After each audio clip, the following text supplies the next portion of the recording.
Welcome you, madam. And we have Pokri Srinivas Garu with us. Welcome you, sir. And today's topic is pronunciation. How I pronounced the word pronunciation, I don't know. You please clarify that regarding accent, stress, and intonation. These topics will be covered in today's session. So, why to lecture further? So, I request Pokri Srinivas Garu to introduce resource persons to the viewers. Welcome to Webinar 6.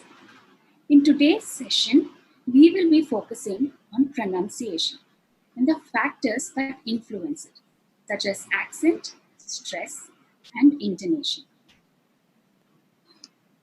Pronunciation plays a very important role in speech. In the past few sessions that you have attended in spoken English, you must have had a lot of questions in your mind. As facilitators and as a team, this was our first priority and our aim to initiate the thought processes to question your skill set.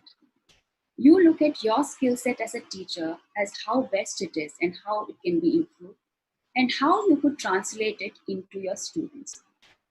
Some of the questions that would have come to your mind would have been, do we need to speak in an accent? What English must we follow, British or American?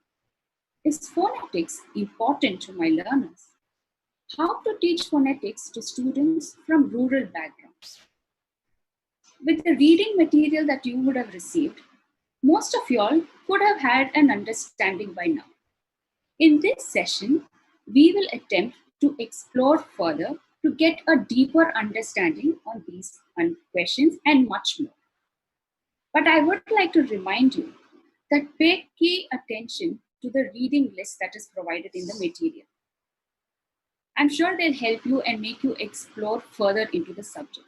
Meanwhile, we try our best to accommodate as much as information we can in a 1-hour session.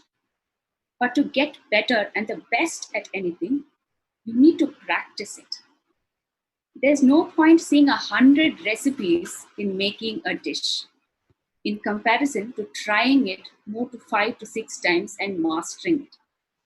So the more we practice and the more inputs that we gain through these sessions, over a period of time, we get better at it. So we have sowed the seed today, not just today, in the past 1 month through CLEP sessions. We don't go to check if the fruit is received on that day itself. We wait for the sapling to grow into a tree and then produce fruits. So practice as much as you can and absorb as many inputs through these sessions. In today's session, our focus is on pronunciation. But pronunciation happens when we are confident with what we speak, the content that we are aware of. Elaine MacDonald quotes, if you improve a teacher's self-esteem, confidence, communication skills, or stress levels, you improve that teacher's overall effectiveness across the curriculum. Now note the words self-esteem, confidence, stress levels. Aren't they associated with self, especially while speaking an English language? Most of us while speaking would have had these issues. I'd like to draw your attention to the image on the left. You have a teacher who's surrounded with students. She says, first of all, but there is this one child who mishears it as festival. Now listen carefully to the phrase and the word. First of all, festival. First of all, festival. There is a slight change in the phonemic sound. In most communication and pronunciation, the variation in these sounds causes a misunderstanding. We will look closely as to how to identify these errors and rectify. The outcomes for today's session is to understand the importance of pronunciation. We will also look at the goals of pronunciation. Explore the factors that influence pronunciation by closely looking at the types of stress, How must our accent be? And intonation. We'll understand techniques to improve pronunciation as an individual and also try and accommodate and customize these techniques into our classroom. We will explore a few tools that you could use every day to practice and improve your pronunciation. We have a reflection session through demos given by an extremely talented team of resource persons and teachers from Andhra Pradesh. One demo would be on a personal level and an individual capacity on how you could improve yourself, and the other demo would be on teacher transaction in your classroom with a sample activity. We begin this session with a story of how pronunciation came into being in English. This happened centuries ago in a region in the world where English was primarily spoken, the UK. UK is made up of 4 countries. This is a time when none of the other countries were speaking English. They had their own languages. Now, over a period of time, due to political reasons, trade, even religion, English began to spread. There were more speakers of English. Note that the native speakers belonged to UK, while the rest of the world had English as their second language.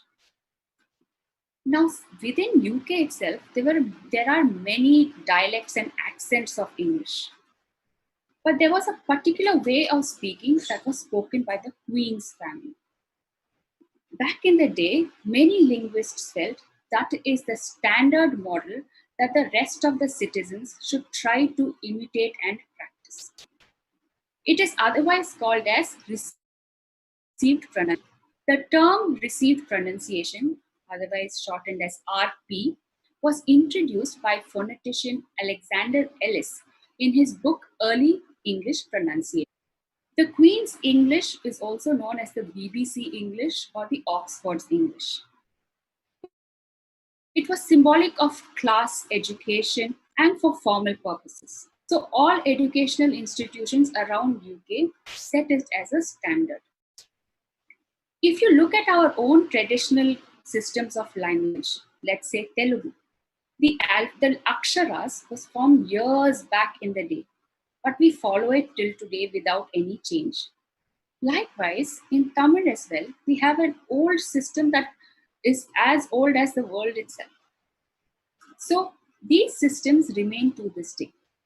Much like in English, that the sounds are maintained today based on the received pronunciation that was established by the Queen's entourage.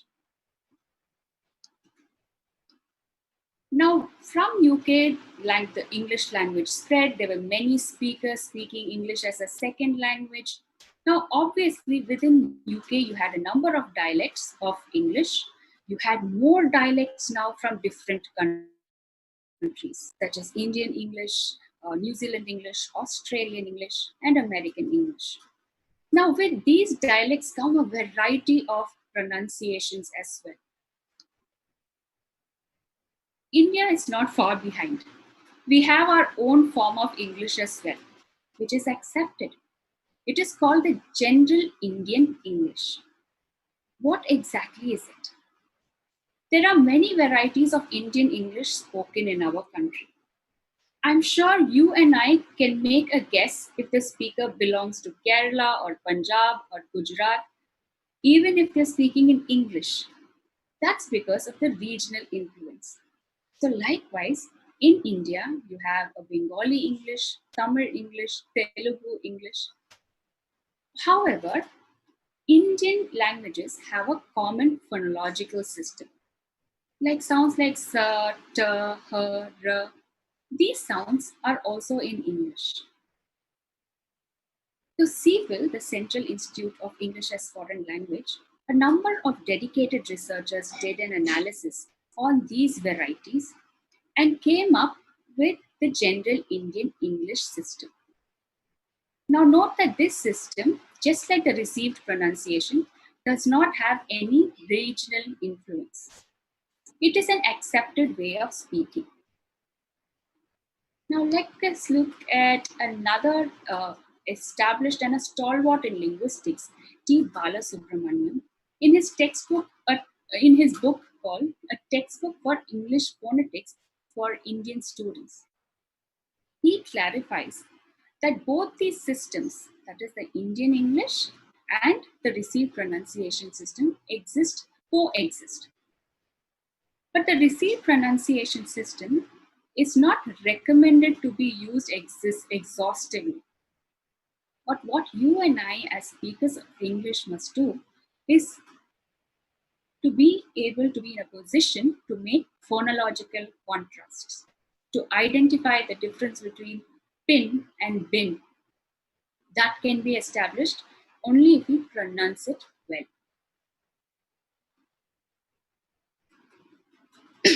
Excuse me. Is it confusing already? So, do we follow received pronunciation or Indian English? Let's look at the goals of pronunciation first. When we speak, we need to ensure that these three goals are achieved. It has to be intelligible, credible, and personal. What do you mean when you say you need to sound intelligible? It means that when I speak to you in English, you should be able to understand and receive the message without any confusion. That way, as an audience and as a speaker, we can establish a meaningful communication. You need to be credible. Ability of an individual to influence the listener through valid points, meaningful discussion, and exchange of ideas. How is that possible? That is possible when you use the right words and pronounce them well. If I mix it up here and there, you would lose interest in what I'm trying to explain to you.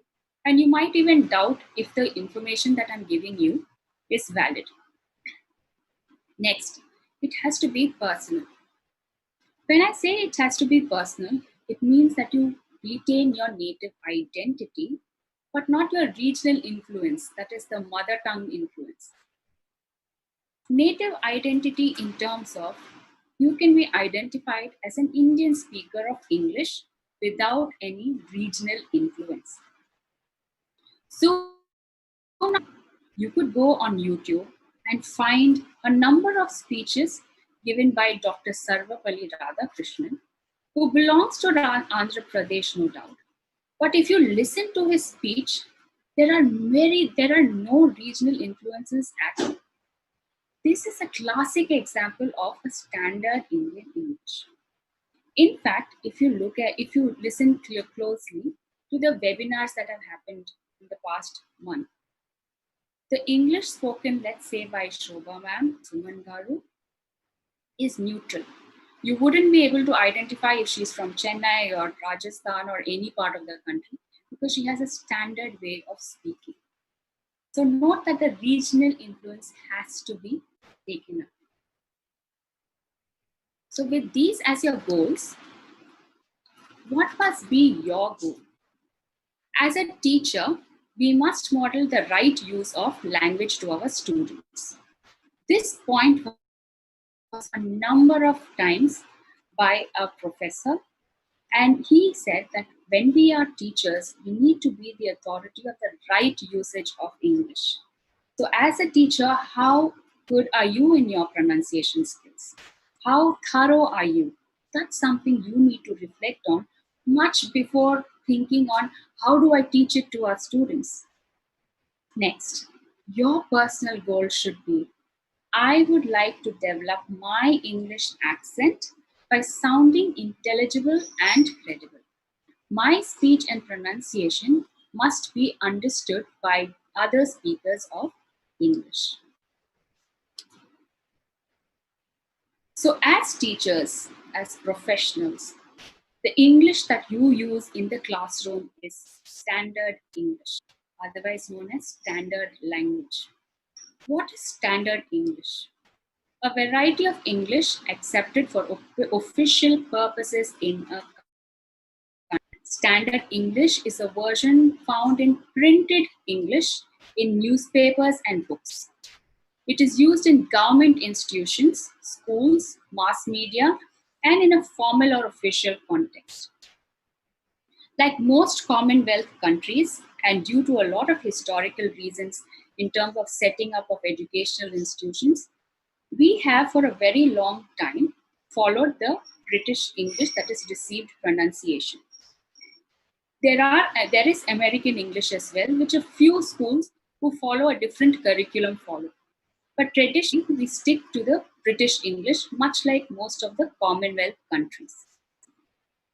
We use the received pronunciation here because all the dictionaries that are published today still maintain the system that was created years and years ago, just like our classical system. In fact, if you look at our news agencies, they still speak in a classical Tamil news, for instance, still continues speaking in classical Tamil. But that does not mean that on a day-to-day basis we speak in that way. It is accepted to speak in a normal way as well with other influences. So there is a perfect mix and balance of using classical language and a discourse that is accepted on a day-to-day basis. So what are the systems that retain in a day-to-day basis as well? First is the sound. There is no compromise on the sound. We still stick to how it was given in years ago, however, with a few accommodations. Like, for instance, in received pronunciation, the R is silent. So a word like CAR, car, is pronounced as car. But it is accepted if you'd say car. Likewise, grammar rules. Grammar rules are strictly followed, and it is based on the British English system. Semantics, the meanings of word, again, the dictionary plays a crucial role in establishing if it is a noun or if it is an adjective or verb. And syntax, the structure. The structure of the sentence as to where the subject and the object goes, it is still based on the classical system. So let's look at phonological knowledge. Now, in pronunciation, phonological knowledge is crucial because you need to know the sounds of the language first. It is these sounds together that form words when you utter. So it is an underlying design or blueprint of each sound that serves as a basis for variation in speech. So as teachers, you need to understand the sounds, and you also need to hone the skill of identifying the issues of these sounds that your students are facing. You need to understand patterns of speech sounds. Like, for instance, one letter of an alphabet stands for more sounds, and the same sounds are represented by different letters of the alphabet. English is a funny language that way. In most of our classical languages, like a previous sessions that we have gotten input, it said that traditional language, Indian languages, have reflect the same sound and the grapheme, the letter. So basically, there are 21 consonants. However, if you listen to the sounds, there are 24 varieties of it. There are 5 vowels. However, if you listen closely, there are 20. And amongst 20, there are a few divisions as well. Like, for instance, let's look closely. The IPA chart. This IPA chart is the standard way of learning pronunciation. If you look at it closely, there is a very beautiful distinction between vowels and consonants right below. If you look at vowels, they are divided into 2. Monophthongs, for instance, are single vowel sounds, which are otherwise known as pure vowels. And in this group as well, you have long vowels, which are 5 in number. Now, how do you identify long vowels? They are the ones which are represented with dots.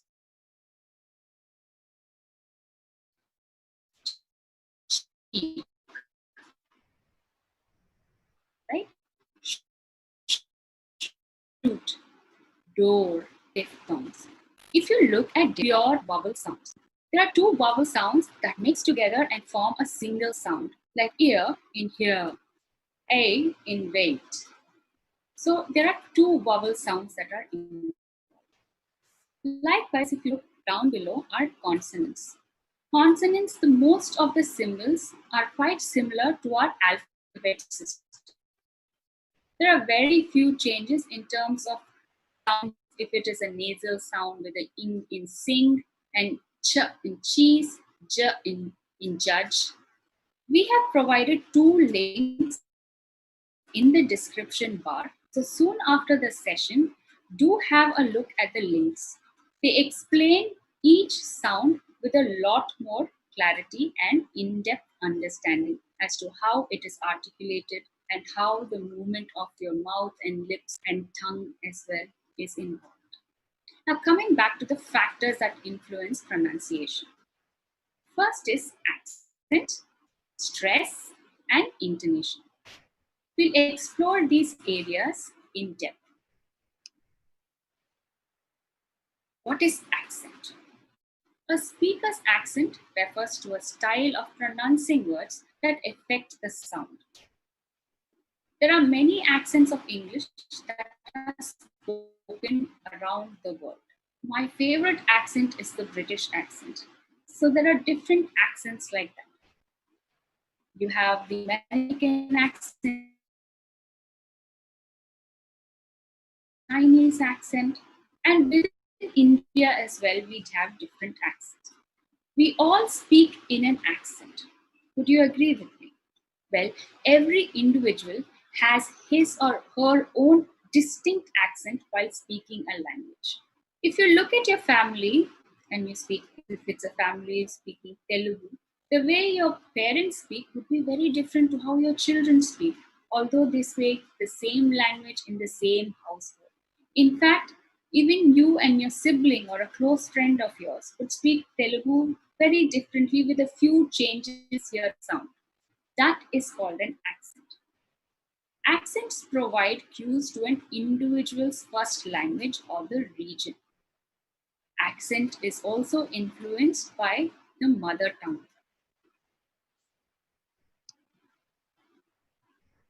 Now you must be wondering that how do individuals have an accent?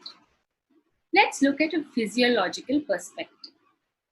Now every individual has a physically different vocal tract. Like the size of your fingers would be very different to that of the size of your brother's or your sister's fingers. Likewise, the vocal tract would vary in different ways. Consequently, in purely physical terms, every individual will pronounce the sounds differently. There are then potentially millions of physically different ways of saying the simple word me. Each will not pronounce the word me in a physically identical manner on every occasion. For example, even handwritings. We have very different handwritings. That's because the physical aspect of our hand, the way we hold the pencil, is very different to that of a friend or a parent or a sibling. Likewise, the way we produce sounds are very different. Maybe in terms of a regional difference, it is blaring, like an American accent and a Chinese accent. But even amongst us, if you listen very closely, there'll be very different changes. You could compare the accent of, let's say, Shobha Garu and Munishita Garu. Though they speak standard English, they have a very slight change in the way they deliver the sound. So what are the factors? One is mother tongue influence. Now, this mother tongue influence is something that we need to look at closely because we need to try to minimize it. There are socio-cultural factors as well. If you're living in a city or a village, so your whole exposure to the language is different. You're learning context. If you're learning English for the first time, you would have a different accent. And the more you practice it, you'll have a different accent altogether. Likewise, purpose and need. Some professions require a particular accent. It was not long ago, like a decade or so, where IT professionals, specifically call center employees, required to have an American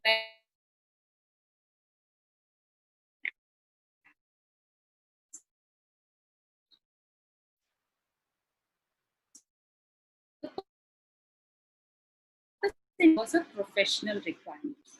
Just like we need to follow a neutral accent. Neutral accent in terms of the regional influences don't interfere while pronouncing English words. It doesn't originate from a region. Intonation rely on the form. So M is meaning, P is pronunciation, and F is form. Is it a noun? Is it an adjective? And what is the context that you're delivering the noun or adjective or the phrase? Practice speaking without the tune of L1. Now, every regional language in India has a particular tune. You could also imitate the tune of a language that you don't speak, like a Punjabi or Malayalam. Now, likewise, the language that we speak as L1 also has a tune. We need to be mindful that we take away the tune while speaking. Practice speaking English in an everyday context. The more familiar you are with the patterns of sound, the more mindful you will be in order to avoid those influences from the regional language. Don't imitate a foreign accent that may confuse the listener. Now, there are two aspects to it. Supposing you have been in a foreign country or you have had a lot of exposure with foreign nationals, you are bound to be influenced by their way of speaking. Let's say I was in the US for 6 months. So that way I had an authentic input to my accent. But what if I was born and brought up in Chennai, had not spoken to many nationals, and probably just watched one or two movies, but just for the sound of it, I try and imitate it? That is something we shouldn't be doing because we do not have an authentic source. So we spoke about accent in length. That is the way we deliver sounds while speaking. Let us look at stress now. In phonetics, stress refers to the emphasis laid on certain areas while speaking. Stress relies on the content and the context, because a lot of emotions or the attitude of the speaker is revealed through that he applies. In English language, there are two types of stress. One is the word stress and the other the sentence stress. Now, when you look at any word, the first thing that you would do is try to break it up. When you break it up, you find sounds. Now, these sounds are called as syllables. Applying stress to one of the syllables in a word to give clear speech and meaning is word stress. Likewise, sentence stress is emphasizing certain words in a sentence to convey a particular meaning effectively. Let's look at word stress in closer detail. In the two images given here, the words are quite similar with desert and dessert. How do you find the meaning of it? Let us look at the first image on the left. Dessert. Now the stress is indicated with the hyphen after the I sound, right? So that is where you indicate the stress. If you look at the image on the right, it is right before desert. So if I were to speak to someone and accommodate the wrong stress, the meaning changes completely. Let us look at another example. A word that has the same spelling, present, but stress plays an important role in conveying the meaning. When I say present, it means a gift. Present. If I say present, it is something that I'm delivering an information, perhaps with a PPT. So here I am to present today's session. But if I switch the stress, this is your present for your birthday, the meaning changes. Also note that present is a noun, present is a verb. So your pronunciation has a deep impact based on the stress that you give. So let us look at closely at syllables, because syllables are where the stress is applied. It is a unit of sound in a word. Now every word has a minimum of one syllable, like car, book. A syllable contains a vowel sound that is accompanied by consonant sounds. It be a combination of a vowel and consonant, that is a VC, or CVC, a consonant, vowel, and a consonant sound. We will not go into the depth of the 7 types of syllables because that is provided in your reading materials. But for the session, understand that syllables are important to be divided within the word to judge where the stress has to be laid. So the number of vowel sounds in a word equals to the syllables.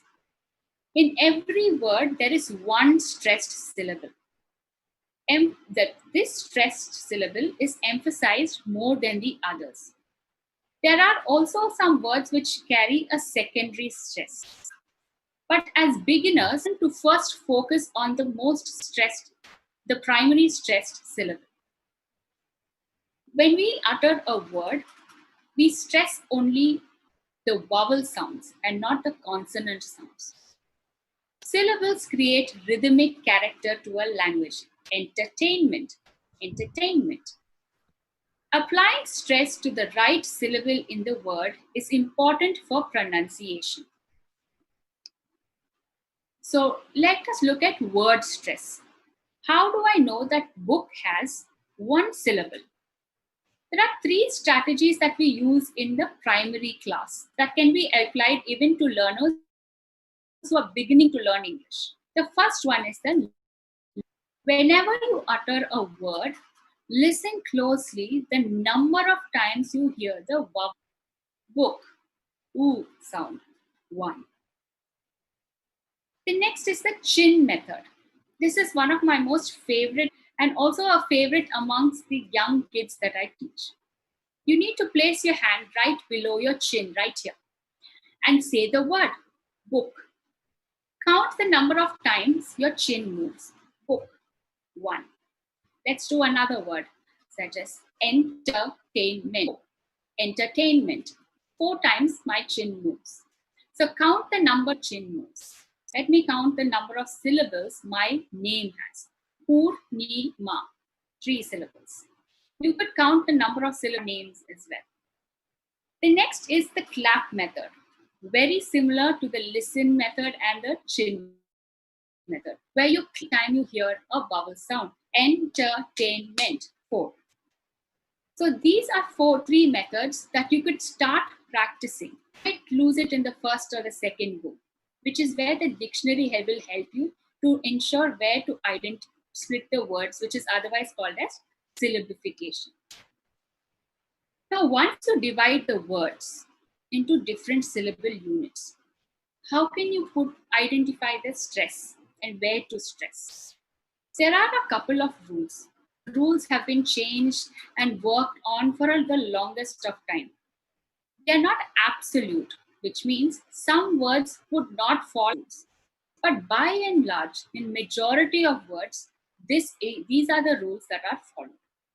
Let us look at single syllable words like a book or a car. These words don't carry stress. Next, if you look at book and a car, there's just one vowel sound, the double O in book, a sound, and car, C-A-R, the car sound. There's just one syllable. The next is what if a word has 2 syllables? Now, if the word is a noun or an adjective, the first syllable is stressed. Cupboard. Now, if you look, let us do the chin technique here. Cupboard, twice, 2 syllables. Now, since it is a noun, the stress comes before the k sound. So, cupboard. If you notice in the transcription, the p sound is missing. This is something that you need to make note of when the sound is deleted off the word. So P is silent, cupboard. The next is verbs. Now verbs with two syllables, the stress does not come right in the beginning, but it shifts. The second syllable is stressed. Let us look at the word observe. Observe. Two syllable. It is in the second syllable that the stress is given, that is observe. The next is three syllable words. Now, in three syllables again, the rules for nouns, adjectives, and verbs are same as the ones that we follow in syllable words. However, if there are, let's say, suffixes that are included, the list is given in the table there, such as er, or, ly, and if it is a noun or adjective, the stress would come right in the beginning. Beautiful, beautiful, three syllables. Likewise, if it is a verb, and vision, the ver sound is stressed. Look at an examples with suffixes like referee. It's towards the end, the shift goes from the first to the second to the third syllable. You get confused with so many rules. But these are the basics of something when you can identify, when you get a new set of words. The first thing that you do is divide them into syllables, identify if they are nouns or verbs, look at their spellings, if they have suffixes. So accordingly, this is like a table, kind of like a code for you to apply the stress.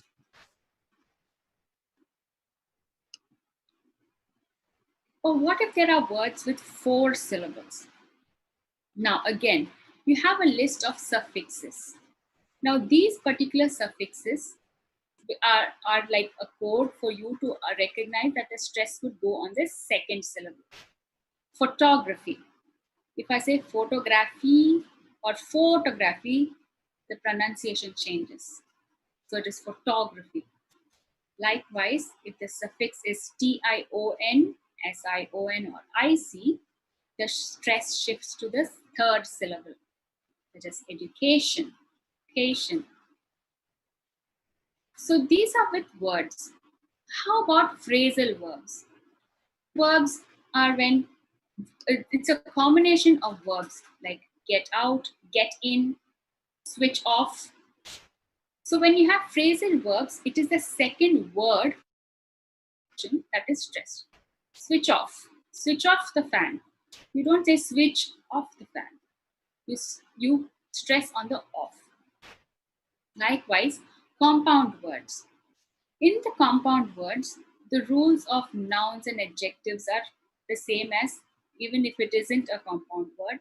So the stress would be on the first syllable, like paintbrush.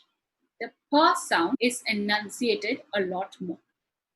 Likewise, well known and compound word like old fashioned, the f sound is stressed more. It's not old fashioned, it's old fashioned. So what you could do now is with these rules, make a table and include your words up in the example column. Shift it to my new words column and try to identify in which category they belong. So as a teacher, you could have a framework for every lesson through this table. We know that word stress is usually based on how we do the syllabification and the form of it, whether it's a noun or verb or adjective.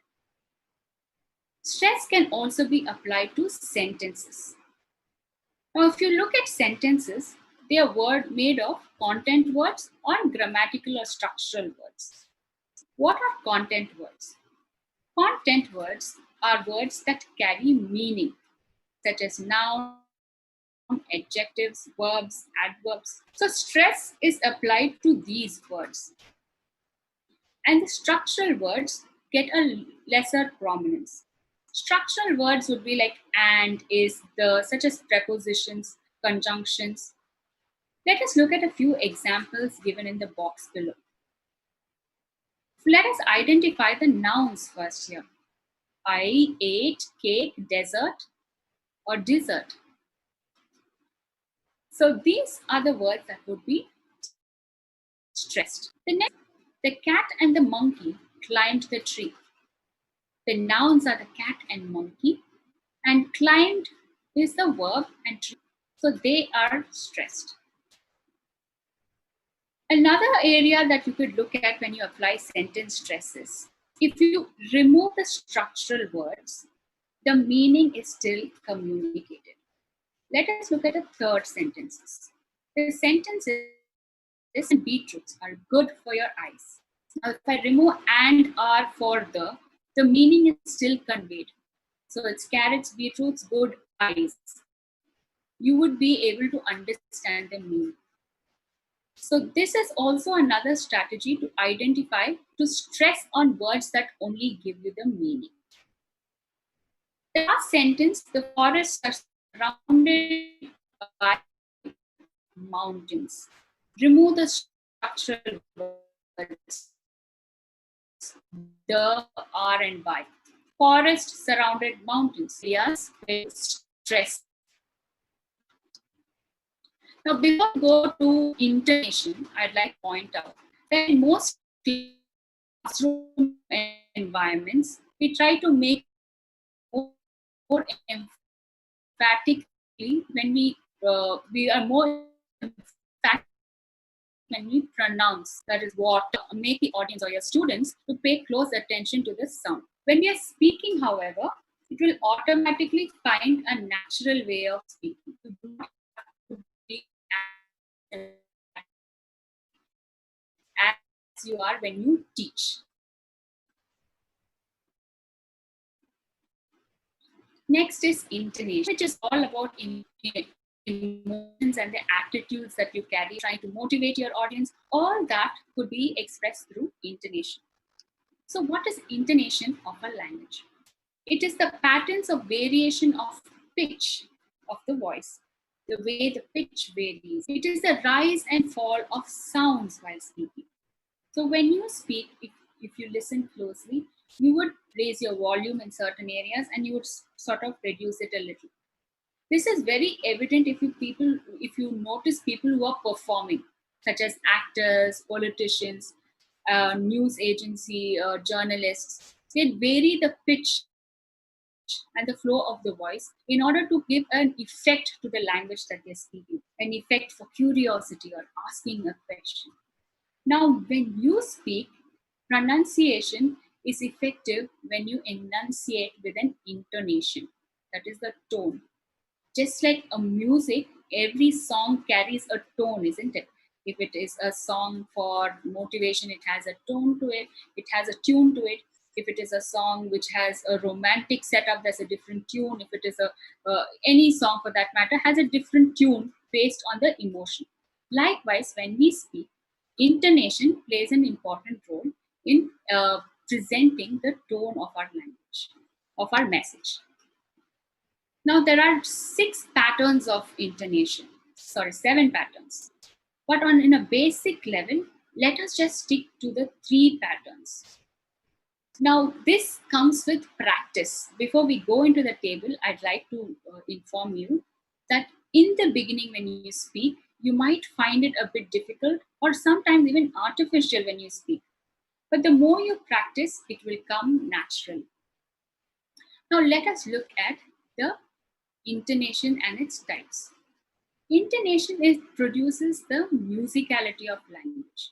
So there is falling intonation, there's rising intonation, and then there's fall and rise intonation. So when do we lower our intonation? When do we increase it? Let's have a look. Falling intonation is used when the voice falls in the first stressed syllable of a phrase. But what are the purpose? When you're declaring something such as a fact, or you're placing a command, or exclamations of a shock, or WH questions, or tag questions. These are the purposes in which your intonation falls. So when it falls, it goes from a high to low. I live in Chennai. So Chennai goes low. I live in US. What is your name? Shut the door. So it goes downwards. Let us look at the next form, that is the rising intonation, in which your voice rises at the end of the sentence. This you would notice when you ask questions such as yes or no questions or stating lists. Let us look at a few examples. Are you hungry? Would you like some water? Buy me some milk, rice, bread, and some cheese. In all three sentences, my intonation rises towards the end. Likewise, fall and rise intonation. This is when the voice falls and then rises. You would use this intonation when you're expressing a doubt or you're trying to sound polite. Is this your camera? It might rain today. It might rain today. So you see it drops and then goes high. So when you are speaking, try to reflect on the purpose. Are you asking a question? Are you trying to be polite? Or are you doubtful? Or are you presenting a fact, or are you a fact or a statement? So based on your purpose, try to identify the tone in which you present. Practice it a number of times. As I said earlier, you might find it a little weird, but think of it as an acting exercise when you're practicing lines in drama. The more you practice, it becomes natural, and your brain automatically fine tunes your system to produce that intonation. In fact, this intonation is applied even to the languages that you otherwise speak, that is your L1. So use that capacity that you have in your L1 here. Identify the purpose and raise your tone and fluctuate it accordingly. Now, with all that we spoke on accent, stress, and pronunciation, there's so much that we have covered in the shortest span of time. Remember that these are areas that you need to identify with now. You need to explore now. We are testing waters now. So to reach proficiency, it takes a lot of practice. So how can we do this practice? There are three strategies that has worked for all age groups. One is the language immersion strategy, where you immerse yourself with the language in all forms. So there's intensive learning and active engagement in speaking, reading, writing, and listening of English texts. So you go out of your way to read a lot of English books, to listen to a lot of English material, maybe or probably to on TV. So you immerse yourself, you create an environment which has a lot of exposure to English. Next is practice. Exercise language skills regularly and repeatedly in order to improve and attain proficiency. Like in the beginning of the session, I said, in order to master anything or to gain proficiency, unless you put into practice, you will not be able to reach there. So there is no point in reading and looking at 10,000 videos of making a dish. Learning happens when I make that dish in my kitchen. So you would have to practice it. We'll look at practicing and how we can create these opportunities shortly. Next is communication. Participate and share ideas in English. With your colleagues, with your students, friends, and family. It may, as I say, it may sound foreign for you. But think where you can start. Make use of the opportunities that you have. You might face a lot of jokes on you as to why are you speaking on English all of a sudden, but that shouldn't stop you from practicing the language. The more you start speaking in English, the more responses you would get in English as well. So communicate with a purpose in English. Next, techniques. Now, some techniques, like I said, practicing is very important. So what could you do to practice as a teacher? Imitation and shadowing. This has been very successful for actors, for instance. When they imitate, if you imitate a fellow actor the way he delivers his dialogues, you don't just imitate the words, but the way he delivers it as well. So you have a rich resource of videos on YouTube and other portals as well. Pick up a speech, for instance, and read it. Sentences or repeat those interesting words that you heard. Repeat it as many times you can. That way, you're imitating that sound or shadowing that sound, and that would be internalized by you over a period of time. Next is intonation. Practice common words and phrases such as greetings, good morning, good afternoon, or hi, I am so and so. So these are basic phrases that you could practice intonation with. Next is record yourself. Something that is very interesting when you get feedback is there are some number of areas that you might not know that you're going wrong or you're really good at. So when you record yourself, you could give yourself a self-reflective feedback, or also collaborate with a fellow peer and get a feedback from him or her. So record a video of yourself while you speak in English. It could be a lesson that you're planning. You could read aloud. Practicing to read aloud is also a way to identify where you struggle, where you need practice, and also be mindful of listening to the way you speak. That way, you'll be able to reflect on how is your intonation. Are you trying to express joy? Is it a question you're raising? Is it a command? So you will be able to understand the finer aspects of your speech and your accent, which will give the ultimate character to the way you speak. Next is word stress. Now, English has a lot of words with different spellings.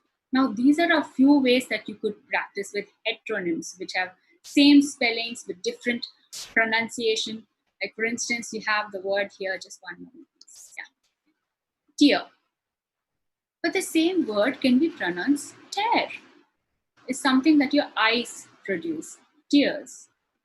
But tear is something that you tear a piece of paper. Now, tear is a noun. So where does the stress go? It goes right in the beginning. But come again, let us check how many syllables it has. It has one syllable, tear. So is there a stress in it? No, there are no stress. There's no stress in tear. But the pronunciation varies, which is why, as I said, the rules that were listed in certain words would not be applicable. And the sounds as well will change. Next is homonym, identical pronunciation and spelling. Pen. Pen as a noun is a pen that you use to write. I'm going to pen my thoughts as a word, as a verb. How would you change? Now, pen has just one syllable, but the difference in it would vary when you speak. I'd like to pen my thoughts. Would you pass me the pen? So the context also changes. Homophones, the spellings are different, but with identical pronunciation, like do and do. The sounds are the same. Do is a deer, a female deer, and dough is something that you make with wheat and water for making chapatis. Likewise, homographs, they have same spelling but different pronunciation. Minute and minute. Minute is for the time, and minute is something that is a small detail. Now, you would know that there are certain words with the same sound. As much as it is important to pronounce words with different sounds, as a speaker, you must be aware of the words that carry the same sound as well. So you wouldn't pronounce dough as dough, because you know that it is pronounced as dough as an animal and dough as a mixture of wheat and water. So you need to identify and segregate your words according to the purpose it serves. Next is minimal pairs. Minimal pairs are words which are different by one sound. The spelling changes with one letter, for instance. This is one of the most basic exercises that we teach children in the primary class. Combinations such as cat, mat, bin, pin, sin. So these combination of words help them to identify the sound which changes with one phoneme. Next is articulator exercises. There are in any phonetic class or pronunciation class, if you were to go abroad, They start off with exercises that you give to your mouth. The way you move your mouth, you blow air in and out. If you go on YouTube itself, type in articulator exercises. There are a number of exercises that you could do that would help you also to move away from your regional influence. Now, note that these techniques that I suggested is something that you could work on yourself. Now, some of it you could take to your classroom. Let's just say word stress that I gave, such as the claps and the hands. Maybe you could incorporate in your classroom situation when you're teaching new words or reading aloud, for instance. So try to customize these techniques into your classroom situation. Minimal pairs, we have a demo that would come up shortly. It's something part of your textbooks itself. So you have a rich resource. Now, all you need to do is customize these techniques for yourself and for your students. You could plan accordingly. Pick up a video for a week to imitate and shadow. You could imitate and shadow a song as well. You could record yourself giving a 1 minute speech on, let's say, pollution. So choose 2 to 3 techniques for a week and try to come up with an activity for yourself and for your students. Now, what tools can you improve for your pronunciation? Is your tool. Phonemic chart is your tool. But apart from that, you could go on to these portals that is available online. Most of it is free that you could practice. One is the Sound Foundation's interactive phonemic chart. There's a free version available and a paid version as well. But it has a feature to interact with the sounds. So you listen to the sounds, it's easier for you to internalize it. The Sounds Pronunciation app, quite similar to the previous one, where it's not as interactive. However, it is quite a useful tool nonetheless. Forvo, it is a free pronunciation dictionary. You can listen to how words, including names of places, are pronounced by people from around the world. So you would be able to gauge different accents and how they modulate it. So it brings in a more speakers of other languages as well. English Central. This is one of my most favorite websites because there's a number of resources and activities that you could access and incorporate for your own development and your classroom. Ship or Sheep. There's a book as well that is suggested in your reading material. It's a book that has a number of activities that you could plan. I'm sorry, I just moved to the next slide. Moving on is the tools to improve in an online way. Supposing you don't have any of these apps and you can't do much as such. Go on to Google, just type the word and add pronunciation. Immediately, this is what you get on your screen. You could put book pronunciation, water pronunciation. They split it into a syllable like you see. And if you see TEE is stressed, so you can identify syllable stressed as well. You have an option to choose Indian English, British English, or American English. Likewise, record yourself. After you listen, record yourself, and you can get to hear. Try to go as close as to what you hear. You could also vary the pace. If you wanted to be said as teacher or teacher, you could vary the pace to listen more carefully. This is for people who do not have access to downloading multiple apps. Choose 5 words every day. Put it on Google and put pronunciation and collect all these details. Next. So what are the tasks that you could do? Along with the strategies that I suggested, these are the tasks that you can do. But note that no matter what you do in spoken English, all 3 aspects such as accent, stress, and intonation are developed parallelly. Maybe their roles shift in the amount of priority you give to each aspect, but they all work together. Well, the first thing is sing songs in English. I remember when the movie Titanic came out, all of us were in this craze to learn the title song of that movie. That most of us could pick up a lot of words also that came up in that song, the My Heart Will Go On. But you could also notice the variations that the singer uses. This is a strategy that as adults that we could do, learn new English songs, or you could also make your learners to learn new English songs. It would be a lot of fun because most of these songs have an ample example and exposure to the rhythm and rhyme aspect of the. Next is daily conversations. This was suggested earlier as well. Make it a practice or a rule to give. It is common now for us with our WhatsApp groups to give good morning and good evening in written. Why not make it in a spoken form? As teachers, I'm sure you'll be doing it, which means that you have to go beyond good morning and good afternoon. How was your day today? Do you have a busy day today? What are your plans for today? So try to grow the amount of content that you're trying to express, right? The next is read aloud stories, newspaper articles, and advertisements. Now, certainly, you are practicing the words that you're familiar with. You will also identify words that you come across for the first time. So it gives you practice to go to the dictionary or an online resource to check with the pronunciation and practice it again. This is something that you could do it as your students do as well. Simple articles. Now if make note that irrespective of what context you belong to, a rural or an urban context, you could simplify the task. Let's just say simple headlines of the city that you live in or the town that you live in.